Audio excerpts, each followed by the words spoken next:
is a pleasure to welcome you here to the Office of the Prime Minister's weekly press briefing. It's great to see all of you back in the room. We've been virtual for the last 3 weeks, but everyone is back here, and I believe that we're going to have a wonderful press conference. Thank you so much for the questions that you would have sent in. We do have those answers today. And without further ado, I will introduce Press Secretary Clint Watson. Good morning, colleagues. Good morning, those of you who are joining us, and hope everyone is doing well. Welcome to another week of being able to update the Bahamian people on what the Davis administration is doing, the David Cooper administration is doing, and how we are going about the affairs of the government for you and keeping you well informed. We're going to be covering a number of areas today. We're going to be talking about the country's financial situation, where we're at, how we're going to rebuild, future projections. We're going to talk about those aspects. We're also going to talk a little bit about successes that we've been having overseas. You'll hear me talk about that in a few minutes with our young people, and we're going to be congratulating them on that. We're also going to talk a little bit about what's happening in social services in that regard, because of what's been happening throughout the country. I wanted to update you on that. But first, I want to begin at a very important, crucial point that I believe is important to address the Bahamian people, because I believe we are to be accountable to the Bahamian people for everything that we do and for what we say. And I think it's important to bring clarity to an unfortunate situation that appears to have gone in a different direction by media. On Tuesday, the weekly cabinet meeting was moved to the office of the Prime Minister, where it will be remaining until there is a new cabinet building. Renovations have taken place in this building to accommodate the cabinet, and on Tuesday, the cabinet began meeting. What we found out on Tuesday as well is there was a logistical challenge. With media, who usually at cabinet would be outside to try and get comments from ministers for stories that they're trying to work on, or hoping to get stories that they're trying to work on. That presented a challenge on Tuesday. The challenge is the Office of the Prime Minister, unlike the previous locations where cabinet was held, for a few weeks briefly at the police headquarters, and then also at the Tradewinds building downtown. Those facilities usually are not entered or used by the public. However, the Cecil Wallace Whitfield building houses the Office of the Prime Minister. It houses the Ministry of Finance. It houses the Bahamas Investments Authority. It houses the Disaster Reconstruction Authority and several other agencies. It is a compact building with lots of staff, and on a daily basis that is visited by members of the public and visitors alike, local and international. That makes it a logistical challenge for media to be camped out in the front door. It's also a logistical challenge because it's, as you said, the Office of Prime Minister, where Prime Minister's vehicles, cabinet ministers, when they arrive, they're pulled up. What happened on Tuesday, where reporters were placed at what we normally have, we heard people talk about the orange cones in your stories. It's normally there as a guide and a control so that traffic doesn't access that area where Prime Minister pulls up to park. And so it's a gateway and a control to people accessing the area. Media was there, and even that wasn't the best solution because at the end of the day, it still causes several compromises, which I'll explain. And so what we did was invite reporters upstairs to try and find a plausible solution that we can be able to still allow them to do their jobs, while at the same time preserving the property with its security, as well as those who visit with their privacy and confidentiality. All of these are important. And so we spoke to reporters and explained to them that we would perhaps like to use the room that we're in now, the press room, which is adjacent to the cabinet here. And it will be an opportunity for ministers, before they enter the cabinet room, to come into the press room based on their request and conduct their interviews here with ministers before they go into the press room. That is to ensure they continue to have access. They have access in a dignified way. They have access in a way that does not compromise or breaches the confidentiality of people accessing services here at the office of the Prime Minister. That is what took place on Tuesday. That is what we would like our partners in media to agree to and to work with us on. Being able to continue their jobs, do their interviews, but in a room that is dedicated for them. Had I been a reporter years ago, I would have loved that opportunity, instead of standing outside in the elements, that there is a room designated for me to conduct interviews and to be able to have access to cabinet ministers. That is what transpired. Now, I'm not here to talk about anybody's story. I'm not here to talk about anybody's viewpoint or perception of how they portray that message. That's not important. What's important is what we are seeking to do and who we are seeking to accommodate. And that is to ensure the reporters are able to continue to do their jobs, but while doing their jobs, members of the public are not compromised, their personal lives are not compromised, their security is not compromised, and their confidentiality is not compromised. We have spoken to the grounds people, we've spoken to defense officers, and we recognize that it would not be possible with reporters downstairs with cameras in front of the door to be able to do that in a place that sees people every day, all day. Cabinet may have been here before, prior to this administration, on a one-off basis. It is now here permanently until there is a cabinet building, which means we have to ensure that the solution that works can work consistently for as long as there is no cabinet building. And we certainly hope the public appreciates that we are trying to, while we accommodate the press, also trying to think of their privacy and security, particularly investors who come to the Bahamas Investment Authority, and we're trying to ensure that everyone is comfortable with the arrangement. And so I wanted to just make sure that we understand and people are clear on what it is we are seeking to achieve. We are not seeking to take away privilege from reporters. One of the things as press secretary, when I accepted this job, I spoke about very vividly was the importance of ensuring that media under this administration had full access to the administration. And we have worked extremely hard, not only myself, but those who work in our department, to ensure that we are available to the media on a daily basis to get answers to their questions, to get interviews for them if they can't get those interviews, and to make sure that they never have a challenge getting interviews.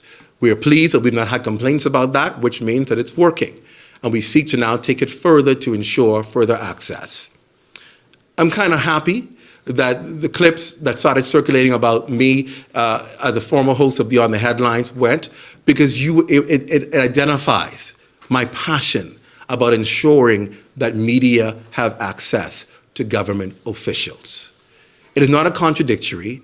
It, in fact, endorses what exactly we are trying to do by ensuring that media are accommodated every step of the way in every possible way that we can do it. And that indeed is why I took this job, to ensure that you have access. And hopefully we understand that and we appreciate what it is that we are seeking to achieve in partnership. But I think the bigger picture must always be that we also always think about everyone impacted.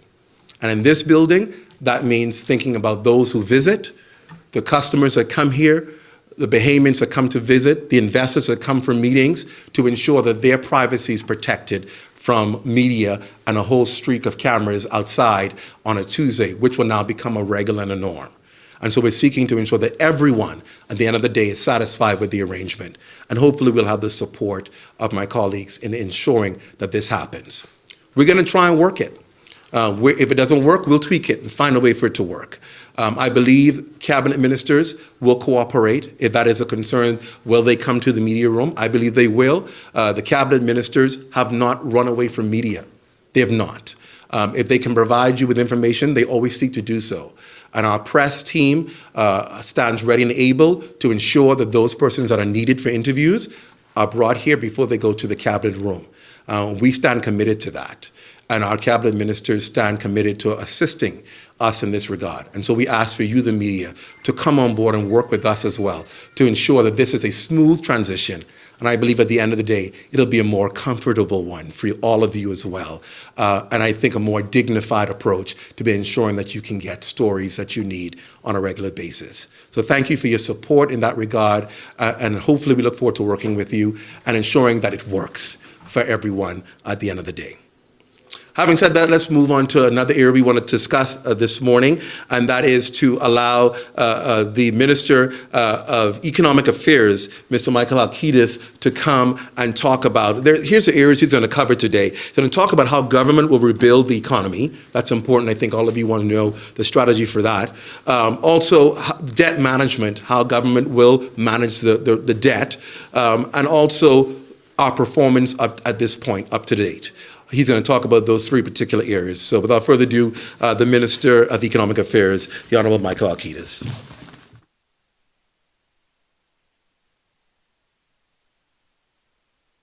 Thank you very much, Mr. Watson. Good morning, ladies and gentlemen.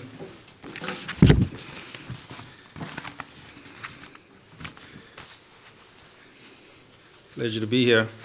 The Davis administration remains committed to building a fair and equitable society. This necessitates ensuring that the government is fully equipped to deliver as promised. To do so, the government's fiscal situation must be improved. The Ministry of Finance has released several documents for public consumption over the past week, namely the 2021 Fiscal Strategy Report, the 2021 Medium-Term Debt Management Strategy, the 6-month report on fiscal performance, and the second quarterly public debt statistical bulletin. And I want to say something about each of these and then take any of your questions. On the 2021 Fiscal Strategy Report, in coming to office, this administration committed itself to maintaining the highest levels of transparency and accountability. We also committed to restoring the state of the Bahamian economy and the fiscal health of the nation. The recently released fiscal strategy document outlines our strategy to achieve this. Historically, the Bahamas has maintained a tax to GDP ratio, or revenue to GDP ratio, of approximately 16.5%. This is one of the lowest in the region. We must ensure everyone pays their fair share, and those who can pay do pay. And so our strategy is to improve revenue policy and administration to achieve revenues of 25% of GDP by fiscal year 2025-2026. We want to contain expenditure by limiting recurrent expenditure to 20% of GDP and capital expenditure to 3.5% of GDP by the end of the same period. If we do this, the planned result is a budget surplus by fiscal year 2024-2025, and that would be the first time in over 20 years.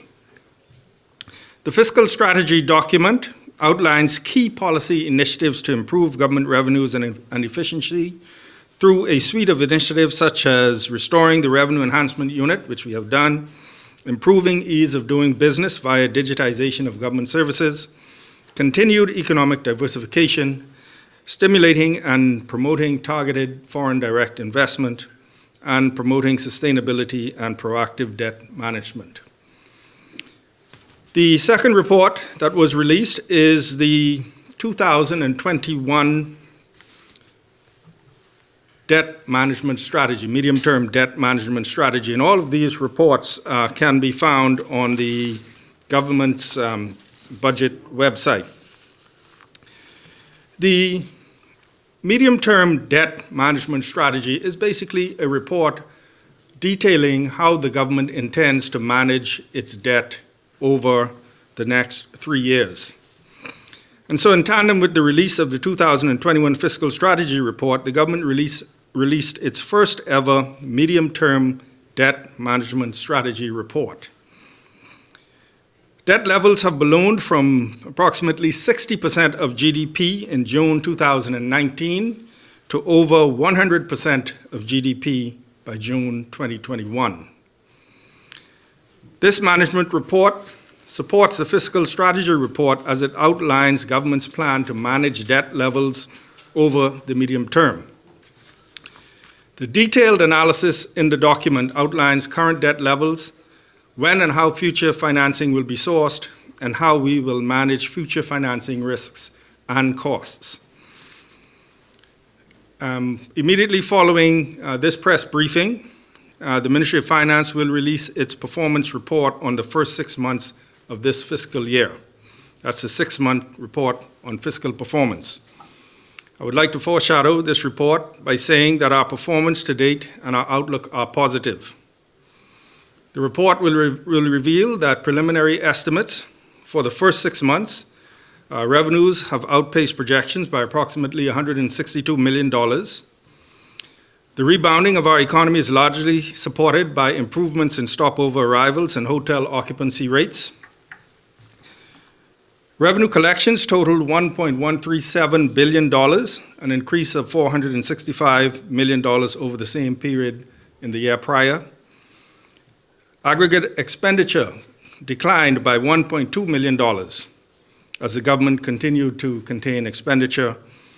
And the midterm deficit, the deficit at the half year, is estimated to be at $269 million, a $467 million decrease from the deficit of $736 million in the same period last year. And as I said, that report will be released following this briefing. And the final report that was released is the second quarter debt statistical bulletin. The government continues to exercise prudent monitoring and management of the country's debt, which has indicated that the central government's debt stock is now at $10.317 billion at the end of December 2021, representing an estimated 96.4% of GDP. So we see the percentage having declined slightly since June of 2021. And this reflects both an improvement in GDP and in economic conditions. It also reflects a reduction in the rate of borrowing during the first 6 months of the year as compared to the prior year. And so these 4 reports have been, particularly the debt strategy report, the initial reactions have been very positive from observers, and we continue to be cautiously optimistic that our economy will continue to rebound and we will see the impacts in our fiscal numbers. And so thank you very much. I'll take any questions that you might have. Mr. Alpides, Yes, sir. The recent administrations have found that whatever their fiscal consolidation strategies are, when you introduce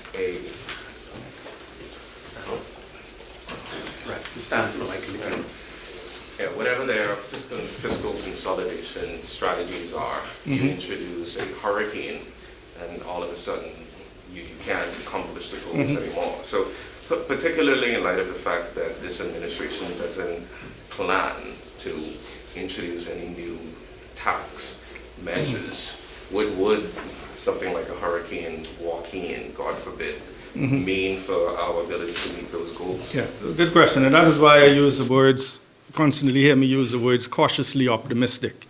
We're optimistic because we see a trend forming in that with the opening of the economy, we see the improvements at all levels.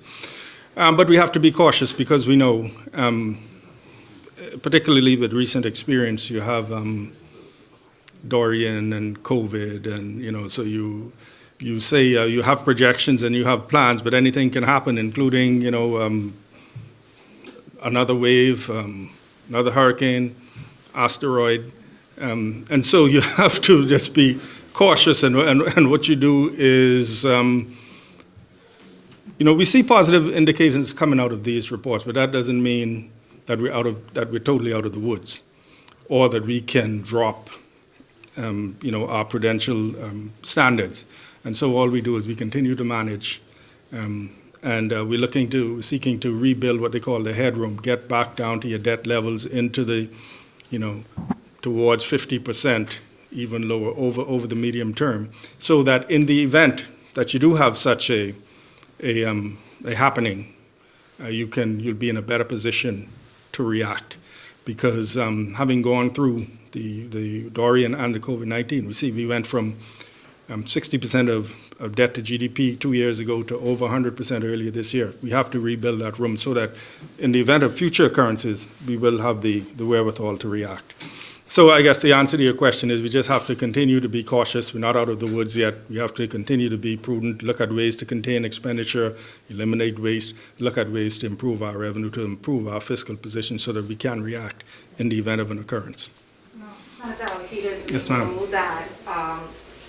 we know that in a few weeks we can anticipate the mid-year budget Yes. to come. I guess, can you give us like a preview what to expect? Can we see drastic changes? Well, I'll tell you this. Today we're releasing the 6-year performance, what they call a 6-month snapshot, which is basically your fiscal performance during the first 6 months. So you won't expect to see much difference between what you will see in this snapshot report and what you see in terms of the mid-year budget, because they both reflect a half-yearly snapshot, so to speak, of your budget, where you are at the half year.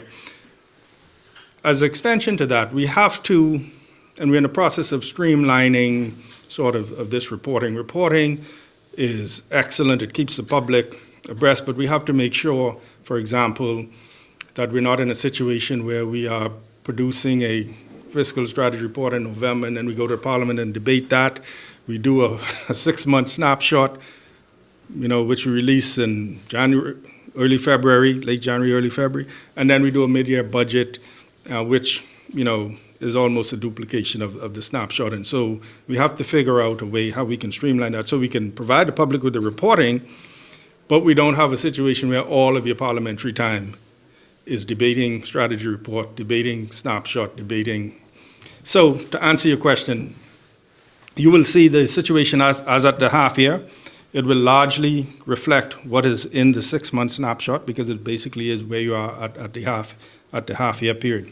We don't expect any legislation. It's just giving the public a report as to here's where we are at this point, at the midway point. Mr. Alcides, what type of impact do you expect the lack of interest for foreign investment in Grand Bahama to have on these projections?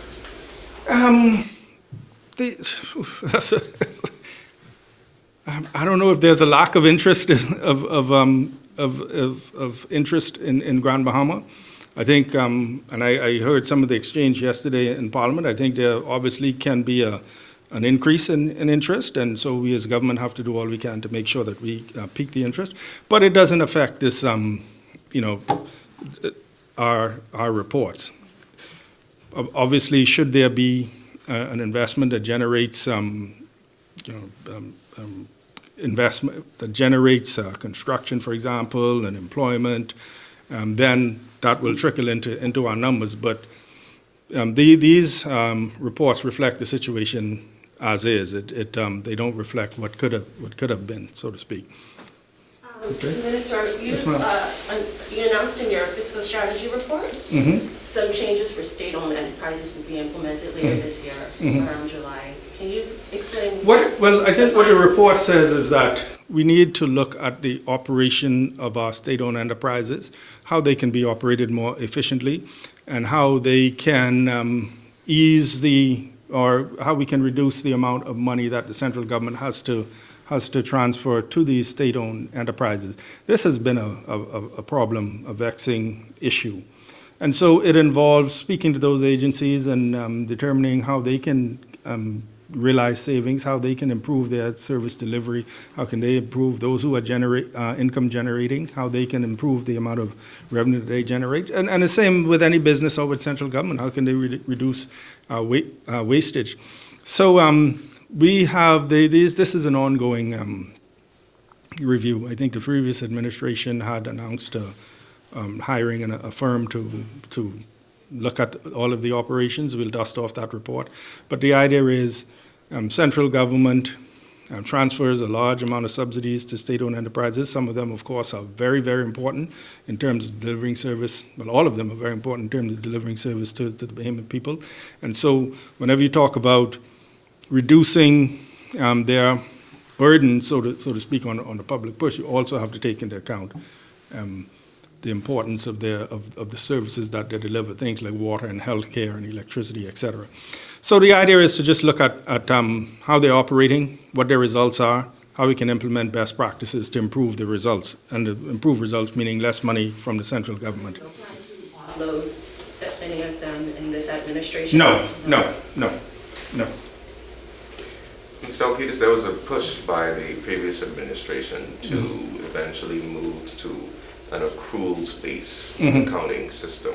I don't think I've heard what the position of this administration is. Yeah, that is the movement from accrual accounting. That is a process, I can tell you, that is it's been going on for a number of years, and it's there's a lot of foundational work that has to be done, and the accountants would be able to really dig into it. The idea being that you get a better view of, now this is one opinion, as you get a better view of government's true financial position if you can accrue liabilities and accrue income that is receivable by the government. You put it on footing of a private company. Differing opinions. As I said, I think when I was here last, we started this whole process, and it involved a lot of background work to get the government ready. I think what they are using now is something called a adjusted or blended approach. There are differences of opinion on how far to go with it, but suffice it to say, what we're interested in is presenting the best, the truest picture of the government's finances.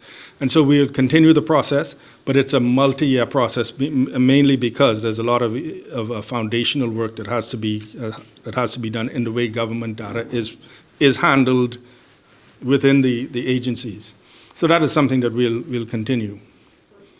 So circling back to my question, so Moody's in its credit outlook yesterday, so the government can't meet its fiscal. Well, they said, the targets. first thing they said was that the release of the strategy was a positive development.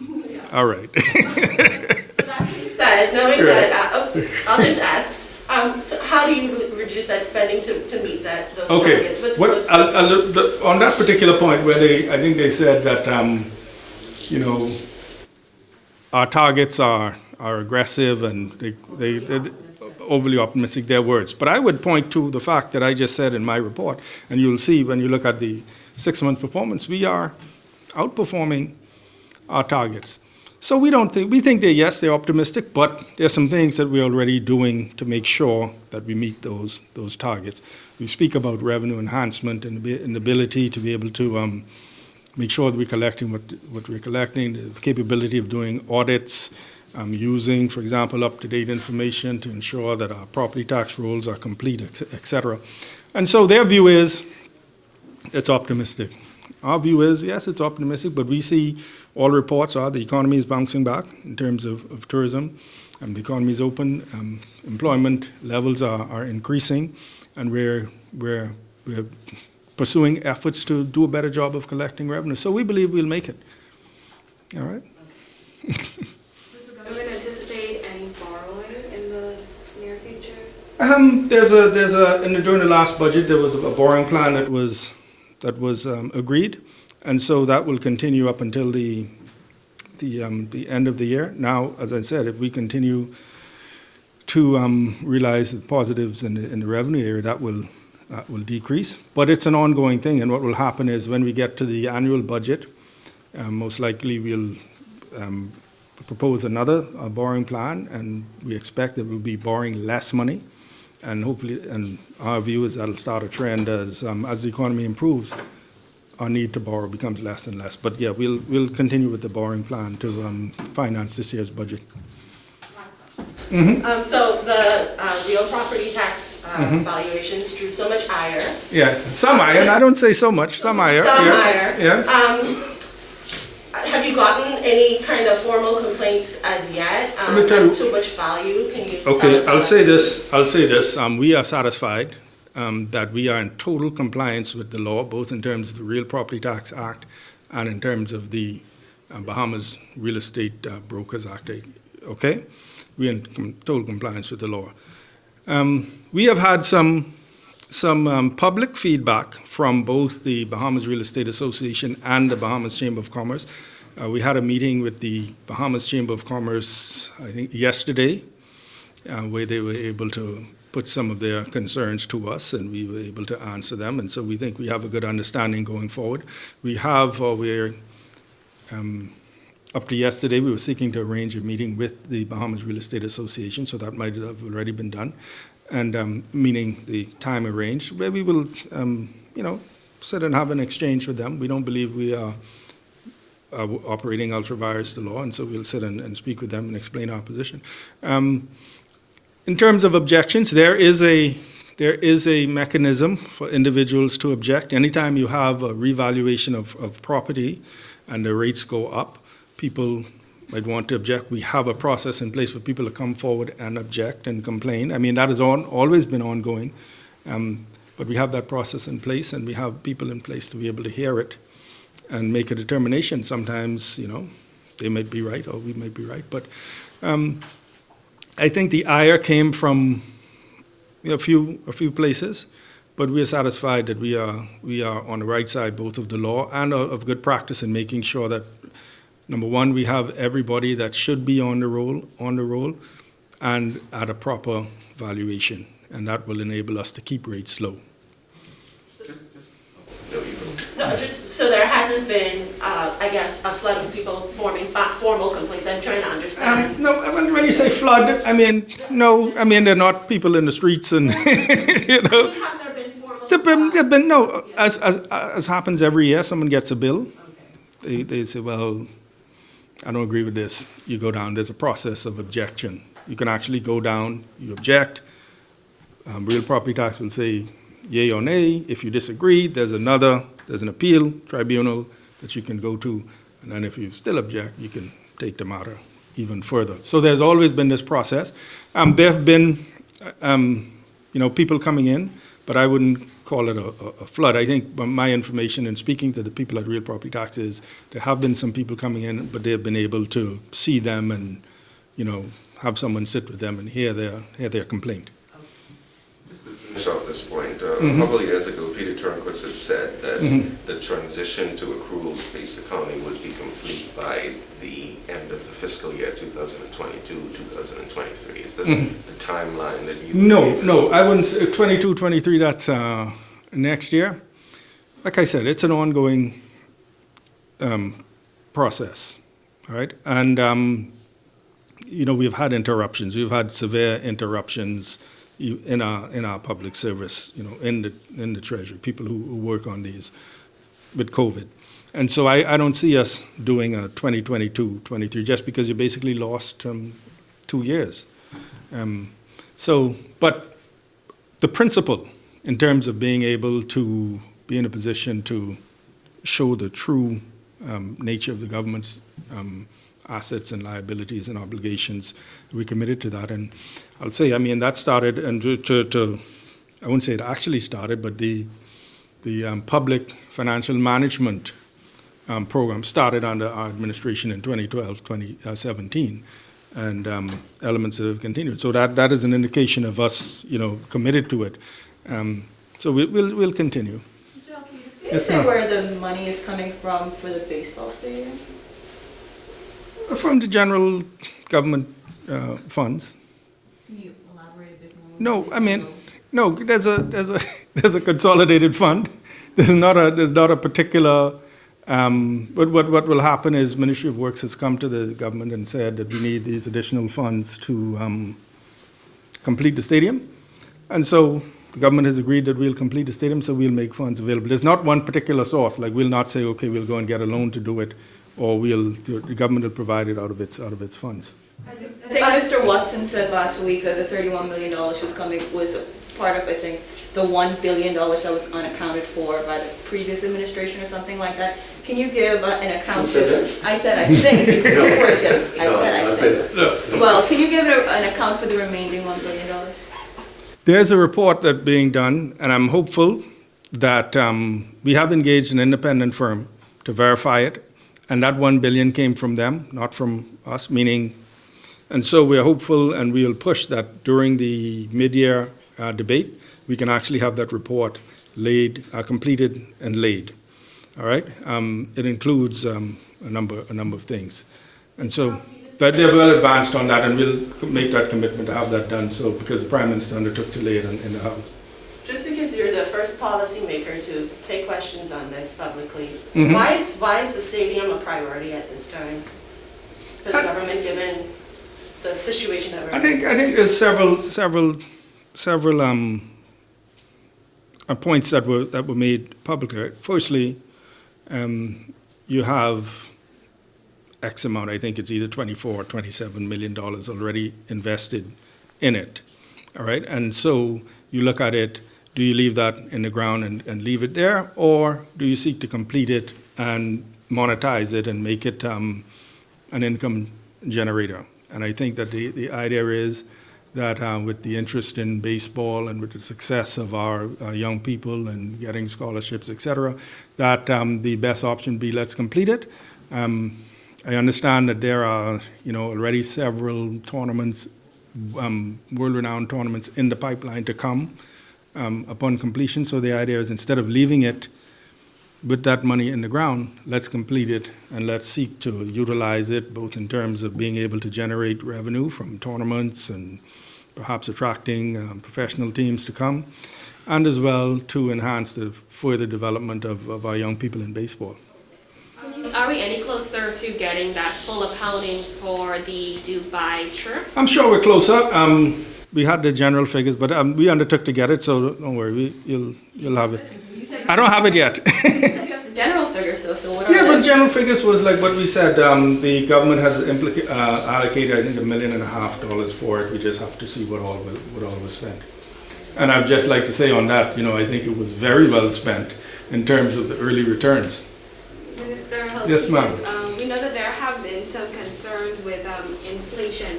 Mhm. Now, prior to the reduction to VAT last year, when I spoke to Danny Sumner, who's the chair of the Price Control Commission, he said that there were some items that the government was able to regulate, the breadbasket items. How possible Beyond their basket, yeah. How possible would it be to add more common items to that regulation list to ensure that stakeholders don't go up too high on prices where persons can't afford, or it's a sacrifice to afford? I think, now you get into, I think the idea way back when all of the price control was conceived was to have and it includes more than breadbasket, but to have a schedule of goods that the government can actually exercise price control on. When you talk about, it's something to look into, but you have to also bear in mind that government can't regulate the market. So I mean, we're all concerned about it.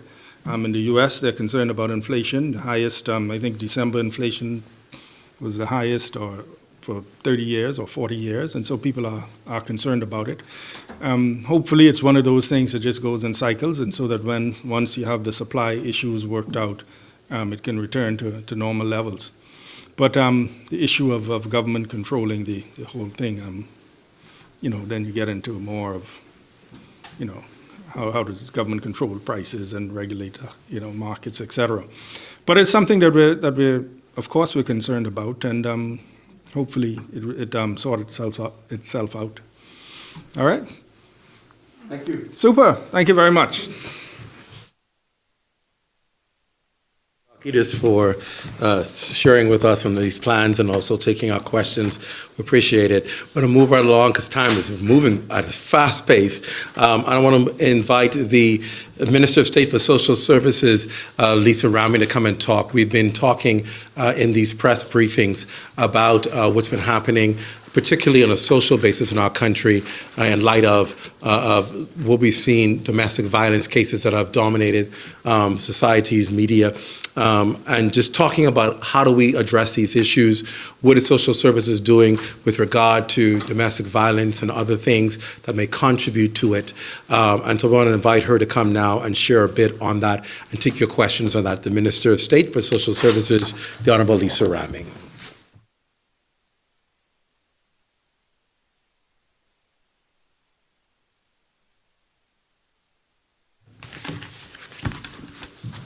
Either my booklet is too long or this is too short.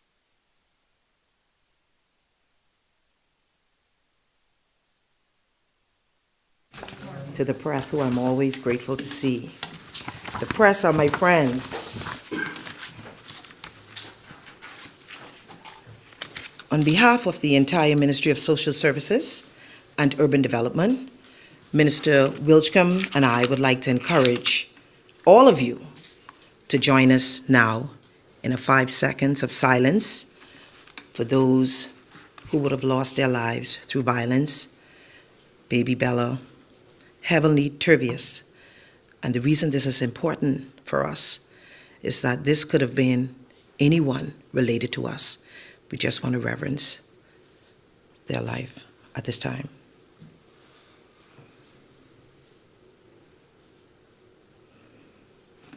Thank you so much. I would like to begin by acknowledging and referring to an article, a beautiful article, written early in December of 2021 by Miss Alicia Wallace, who's the Director of Equality Bahamas. It was entitled, Government Called on to Honor Treaties Over Gender Violence. The said article challenged the government to meet its commitments to international treaties on violence against women and gender-based violence. The article was very informative, one of which I encourage all of you to read. Also, the Convention on the Elimination of All Forms of Discrimination Against Women entered into force in 1981.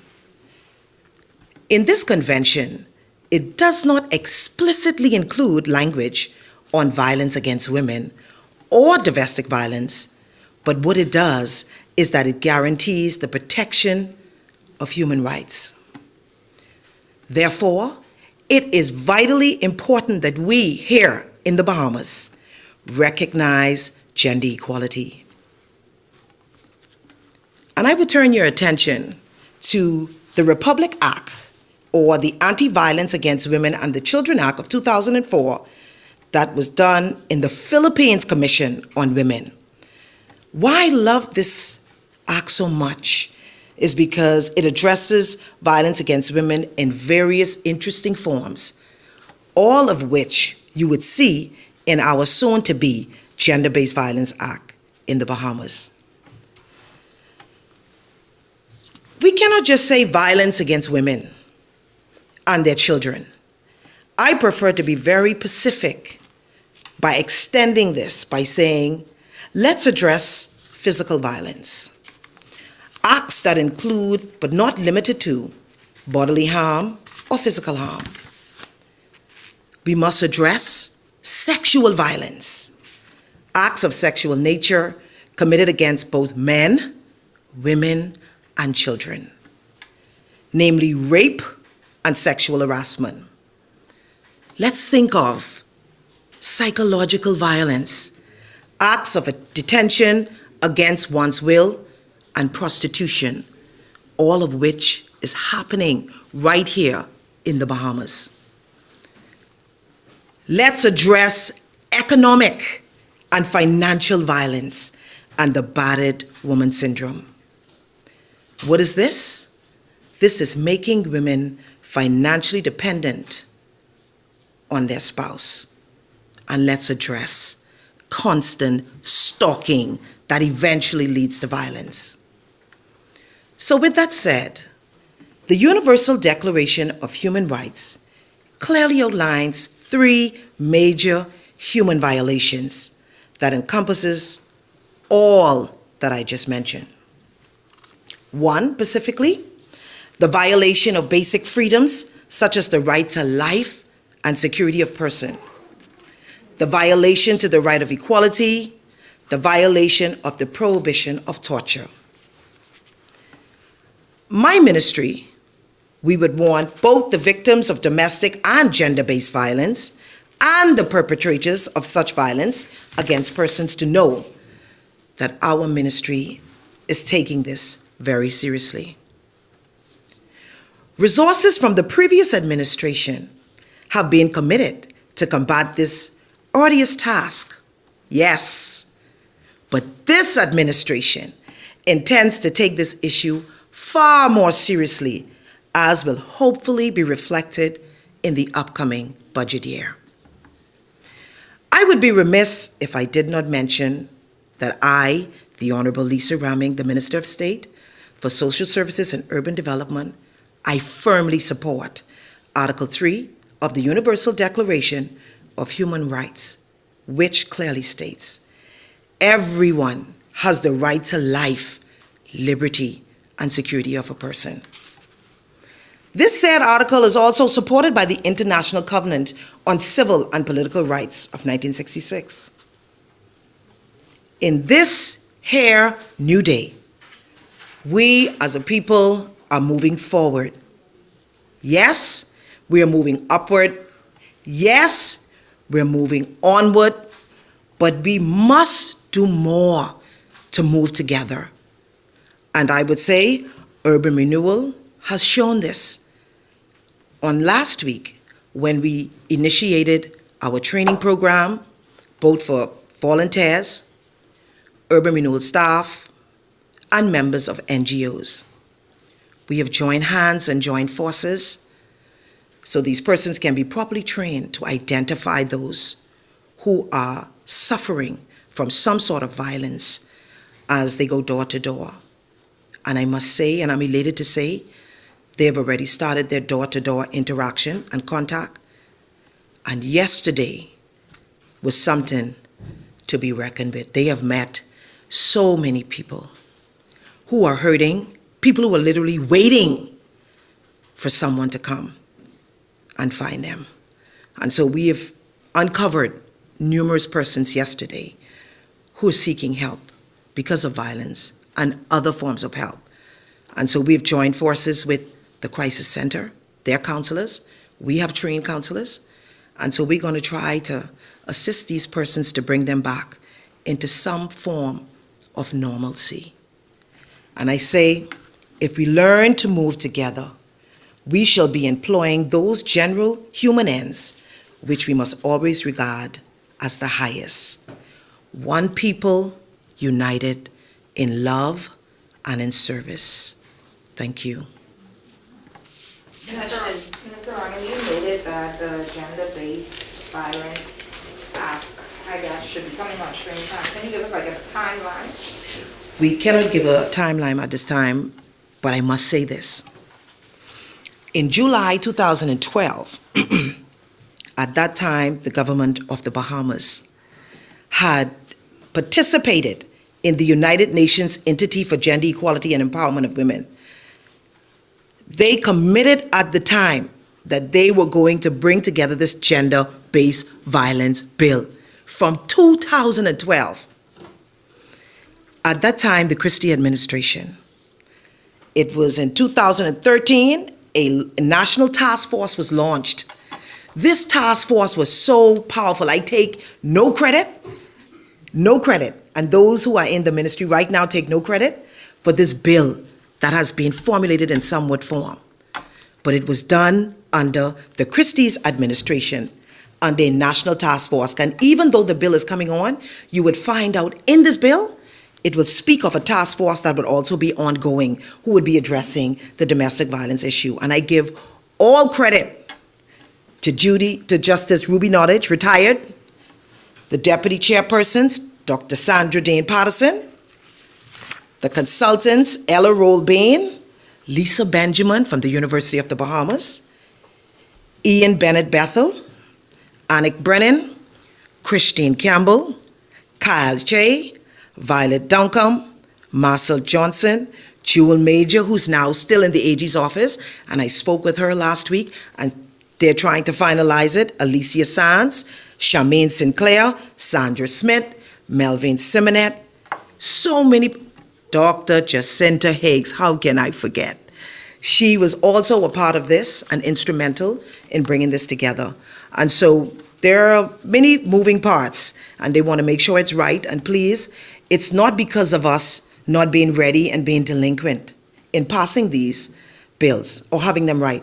It's because the truth is the Attorney General's office at this time has shortage of attorneys, and so we're working on that. So we're working with what we have, and so we're looking forward to bringing this bill on. Will marital rape be included in this Gender-Based Violence Act? It doesn't specifically say marital rape, but it's all-inclusive. It includes everyone, But if it doesn't all-inclusive. specifically say it, then how does it include everyone? Well, you would see it in section 2, what addresses what is gender-based violence, and it tells you who's included, and everyone is included. Everyone. Husband, wives, boyfriends, girlfriends, everyone. It's all inclusive. So it specifically allows for a situation where if a spouse alleges rape in the context of a marriage or home, they could act on that. Make a based complaint. on this act. Okay, and there could be penalties and the like. Well, as for the penalties, I can't speak for that now.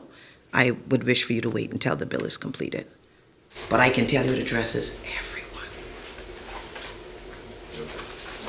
Will it also speak to, or is there preparation, I guess, for, to get better or to improve safe houses and things of that nature for these domestic violence victims to stay at temporarily when they're avoiding their abusers or awaiting trial and things like that?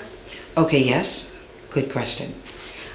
At this time, we have a few safe houses, some that are under our remit, and some that are under the remit of the NGOs who were so nice to us to take on some of these persons.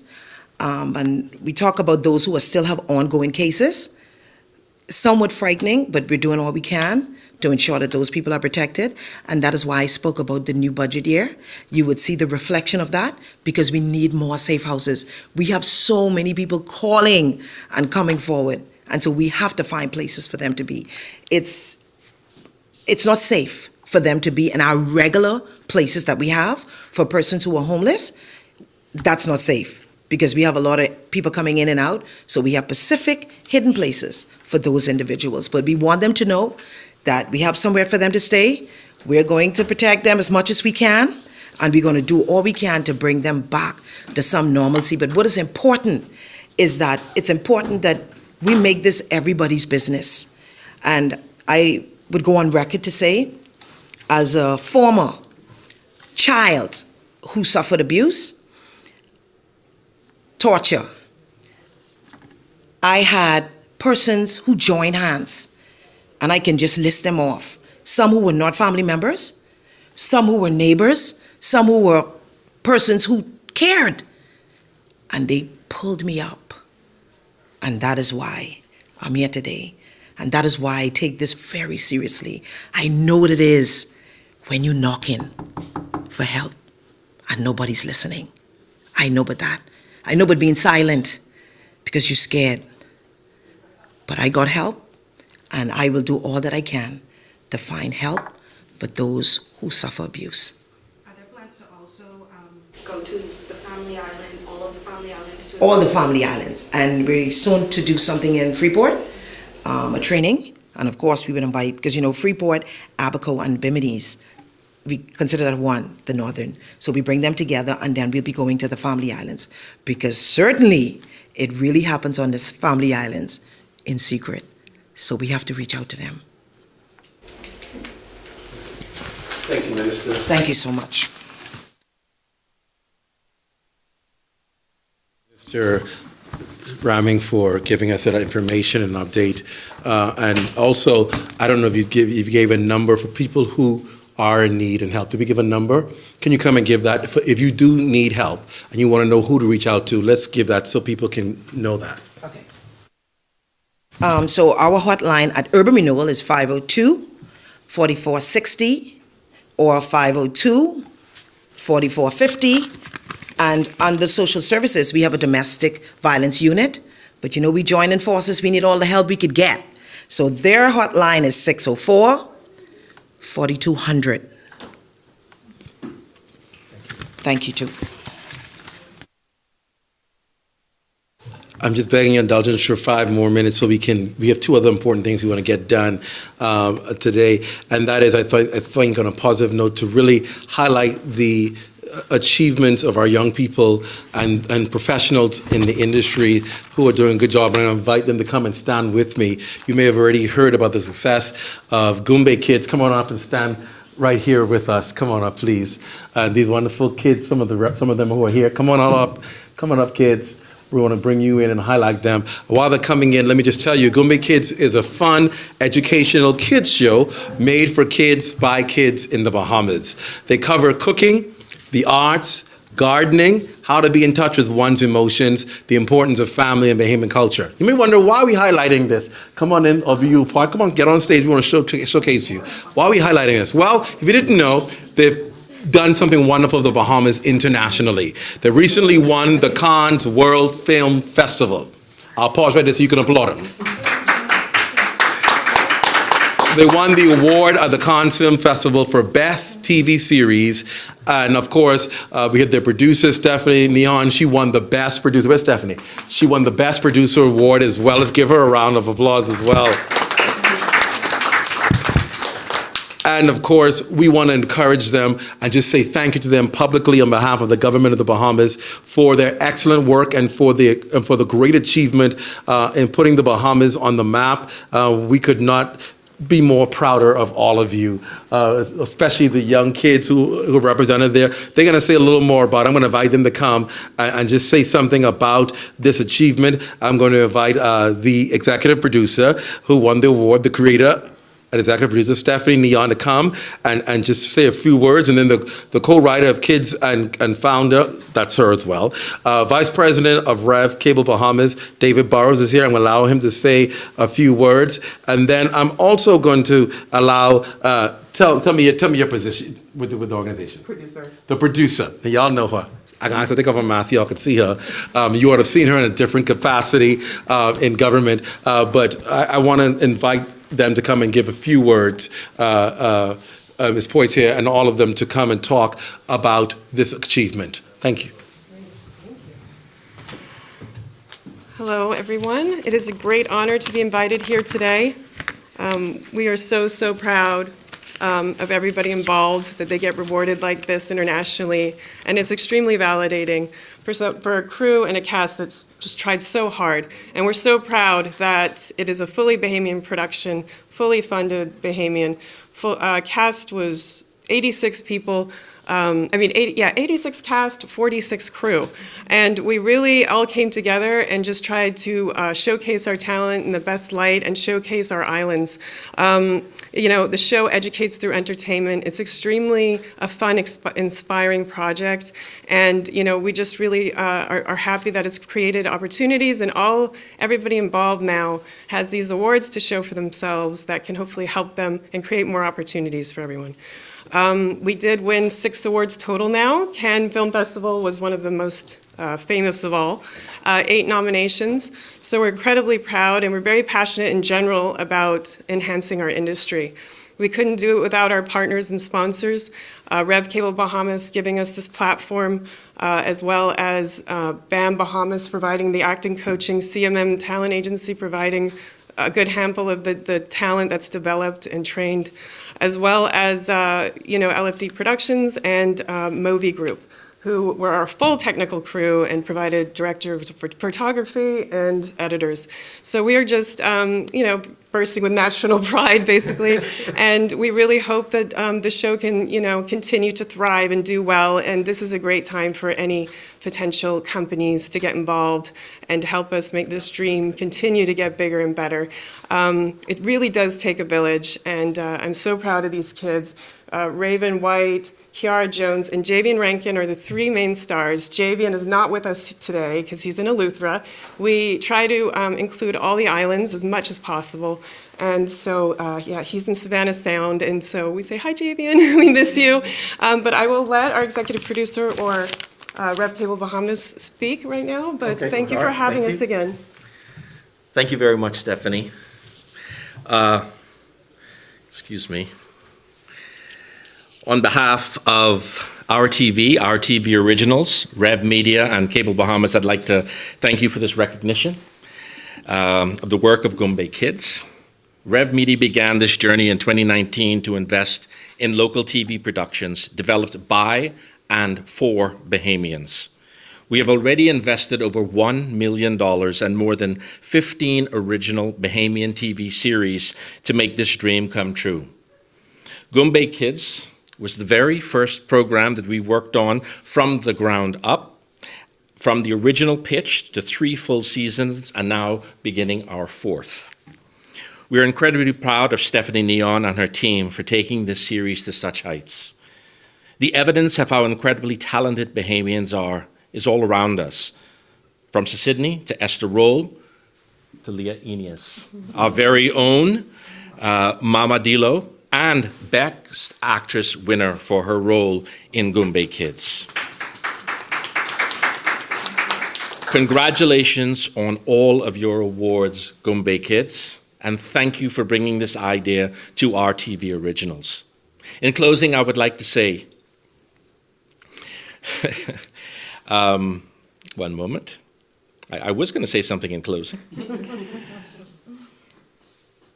In closing, I would like to say that in order for productions like this to thrive in the Bahamas, it does require the support of the business community and the government, and a recognition that there are now 3 television stations in the country, not just 1. We all have the goal of telling the Bahamian story, both present and past. The question is, if we don't tell these stories to our children, who will? Thank you again for this honor and recognition, and please tune in to RTV Originals during the week of April 25th for the replay of this award-winning season of Goombay Kids to see how they continue to tell our Bahamian story and uplift our Bahamian children. Thank you. Executive Producer Maria, take your time. Wow, this is such a wonderful opportunity. I think anyone that knows me knows that culture is my passion. And so I'm really pleased to see that this is being taken very seriously. Goombay Kids is more than a television show. It is a movement.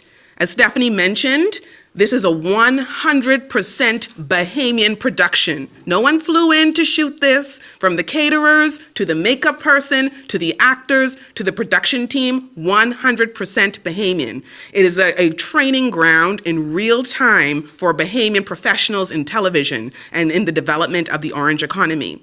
So much so, we mentioned Javian Rankin, who couldn't be here. He's from Eleuthera and in Eleuthera. Hi, Javian. He is now the star of a Netflix television series called The Mighty Express, from the creators of Paw Patrol. Yes, congratulations, Javian. There are opportunities for our young people, and so we look forward to seeing young people come, well, young and young at heart, because you can come to audition if you are 5 or 65. We will announce auditions on all our social media this coming month. So please look out for that. But yes, this is a developmental tool for the orange economy. This is an educational tool. We actually had a session with teachers where we talked to them about using Goombay Kids as a tool in the classrooms. And also we're educating the world about the Bahamas through the eyes of children. And I think what a wonderful opportunity in tourism to see the perspective of the Bahamas from the eyes of children. And so this is really a gem that we have, and we encourage the private sector, we encourage the government to continue to support what it is we're doing. We need your support. We cannot continue to do this show without it. You know, we need financial support. So please reach out to us, participate, be our partners. Thank you so much again for this opportunity. Thank you and congratulations to you. And you're going to be hearing a lot real soon from the government regarding the orange economy. So this is exciting news as we get ready to build and expand and create a new sector for our creatives in this country. Congratulations to you. Jillian's coming to take you. We're going to try and get them to get a photo, hopefully, with the big man in charge for their accomplishments. So thank you again. Let's give them all a hand. Thank you.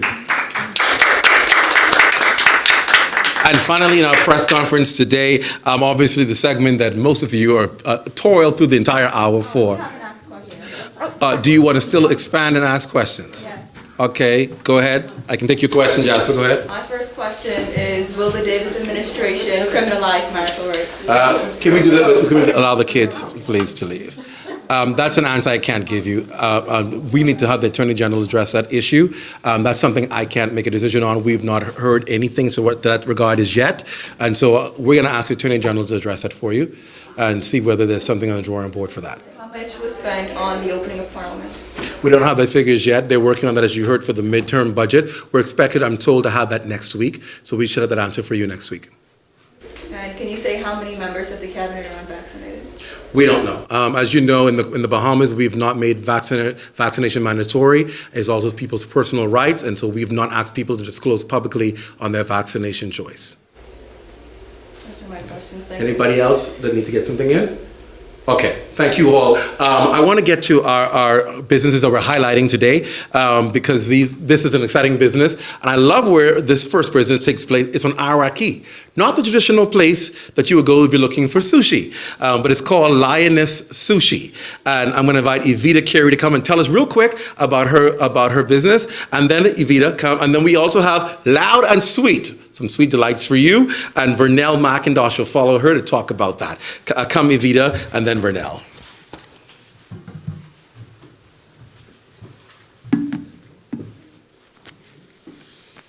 A pleasant good afternoon, everyone. It's indeed a pleasure to be this week Business in the Spotlight. My name is Chef Evita Carey, and I am the proud owner and operator of Lioness Sushi on the Go. Lioness Sushi was first established in 2017 as a home-based business, and in 2019 we made history as the very first gourmet sushi food truck in Nassau. We are proud to announce in 2022 we are transitioning into our brick and mortar on Arawak, where we are specializing in Bahamianese sushi with a native twist. We want to make sushi more accessible and affordable for the average Bahamian. We pride ourselves on using local indigenous Bahamian products. We support our farmers, our fishermen, because we're supporting our local economy. It is our goal to provide not just culinary diversity, but to promote our country's rich culture while doing so. We offer retail, day-to-day retail sales, catering, as well as private chef services. As Mr. Watson mentioned, we're located on the historic Arawak. We operate Thursdays through Sunday from 12 p.m. to 8 p.m. You can find us on Instagram at Lioness Sushi on the Go. We're also on Facebook at Chef Evita Carey. And our telephone contact is 467-3508. Lioness Sushi on the Go, Bahamianese with a native twist. Thank you.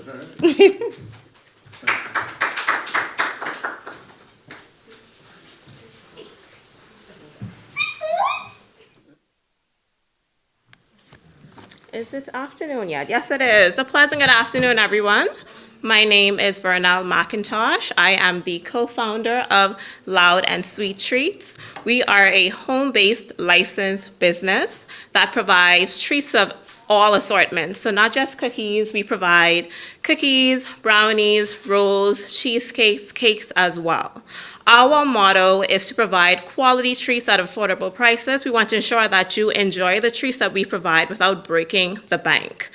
Like I said, we are a home-based business, so we usually take orders via Instagram, DM, and also WhatsApp. We take orders approximately 1 to 2 days in advance. We are also available to catering to large events and small events. We provide a menu that ranges from chocolate chip cookies straight up into your gourmet cheesecakes, and also prices that range from about $5 straight up to $45. So like I said again, very affordable. This year our plan is to produce a pop-up shop with hunting in the Carmichael area as well as the Big Pond area. So we are located in Golden Gates, Carmichael, and also Lakeview, Big Pond. You can find us on Instagram at loud_N, you know, the letter N, not A-N-D, _sweet. That's our Instagram page. You can also find us at Loud and Sweet on Facebook. And our number, in order for you to reach us to place your order, would be 636-0465. Once again, thank you so much for having me here today. And we provide quality treats at affordable prices. Thank you.